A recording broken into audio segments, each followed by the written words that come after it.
সুদ এমন মারাত্মক ধরনের গুনাহ। আল্লাহ বলেন আহাল্লাল্লাহুল বাই'a ওয়া হারামার রিবা। আহাল্লাল্লাহুল বাই'a, আল্লাহ তাআলা ব্যবসাকে হালাল করেছেন আর সুদকে আল্লাহ হারাম করেছেন। হারাম যারা খায়, রাসূল বলেন লা ইয়াদখুলুল জান্নাতা জাসাদুন গুযিয়া বিল হারাম।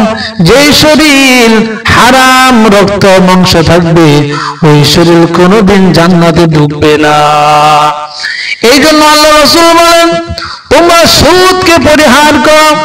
যে সুদ যারা খায় তারা আল্লাহ রাসূলের সাথে যুদ্ধের ঘোষণা দিয়ে দিল।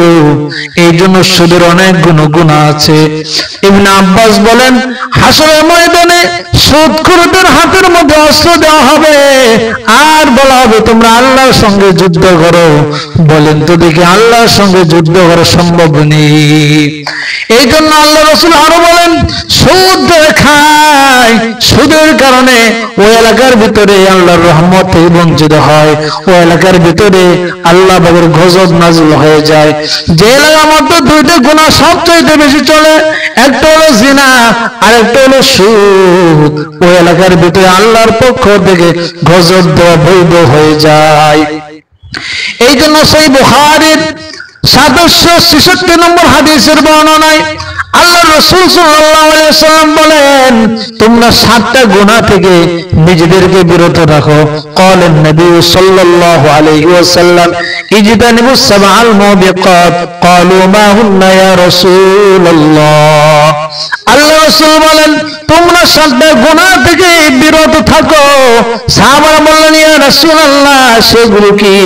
রাসূল বলেন আশিরকু বিল্লাহ, 1 নম্বর শিরক থেকে তোমরা নিজেদেরকে বিরত রাখো। 2 নম্বর আসিহরু, তোমরা সিহর জাদু তারা থেকে নিজেদেরকে হেফাজত করো। ওয়াকাতলুন নাফসাল্লাতী হারামাল্লাহু ইল্লা বিল হাক্কি, মানুষকে অন্যায়ভাবে হত্যা করা থেকে নিজেদেরকে বিরত রাখো। ওয়াকলুর রিবা, সুদ থেকে নিজেদেরকে বিরত রাখো, সুদ খাও না। ওয়াকলু মালিল ইয়াতীম, এতিমের মাল ভক্ষণ করিও না। ওয়াতাওয়াল্লি ইয়াওমাজ জাফি, যুদ্ধের ময়দান থেকে পলায়ন করিও না। ওয়াকাযফুল মুহসানাতিল মুমিনাতিল গাফিলাত, আর সতীসারী নারীদের উপর মিথ্যা অপবাদ দিও না। এই হাদিসের মধ্যেও আল্লাহ রাসূল সাল্লাল্লাহু আলাইহি ওয়াসাল্লাম 4 নম্বর যে পয়েন্ট আলোচনা করেছেন সেটা হলো আকুর রিবা। রিবা থেকে নিজেদেরকে হেফাজত করো, সুদ থেকে হেফাজত করো।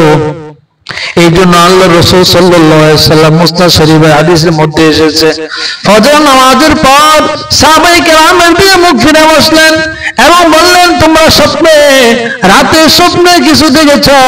সাহাবায়ে কেরাম বললেন না না ইয়া রাসূলুল্লাহ, আমরা রাতে স্বপ্নে কিছু দেখি নাই।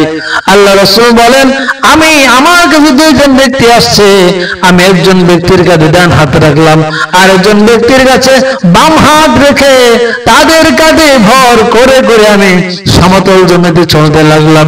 কিছু দূর যাওয়ার পর আমি তাকায় দেখি একটা রক্তের নদী দেখা যায়, সেই নদীর মধ্যে একটা মানুষ দেখা যায় আর সেই নদীর পরে 2জন ব্যক্তি পাথর নিয়ে দাঁড়িয়ে আছে। যেই মাত্র ব্যক্তি সাঁতার কাটতে কাটতে নদীর কিনারে যাইতে চায় ওই পার থেকে দাঁড়ায় জুড়ে পাথর নিক্ষেপ করে তখন ওই ব্যক্তির মুখের মধ্যে লেগে আবার নদীর মাঝখানে চলে যায়। আমি এই দৃশ্য দেখা আমি জিজ্ঞেস করলাম ভাই জিবরাইল এরা কারা? জিবরাইল বলে ইয়া রাসূলুল্লাহ এরা আপনার ওই সকল উম্মত যারা দুনিয়াতে সুদের সাথে সম্পৃক্ত ছিল, যারা সুদ খাইতো। আল্লাহ রাসূল বলেন মৃত্যুর পরে সুদখোরের পেট বাড়ির মতো হয়ে যাবে, ওই বাড়ির মধ্যে যেমন গ্লাস দেওয়া যায় গ্লাসের মতো পেটটা হয়ে যাবে, ওই পেটের মধ্যে সাপ থাকবে। আল্লাহ রাসূল বলেন জিবরাইল তারা কারা? জিবরাইল বলে ইয়া রাসূলুল্লাহ এরা হলো ওই সমস্ত লোক যারা দুনিয়াতে সুদ খাইতো।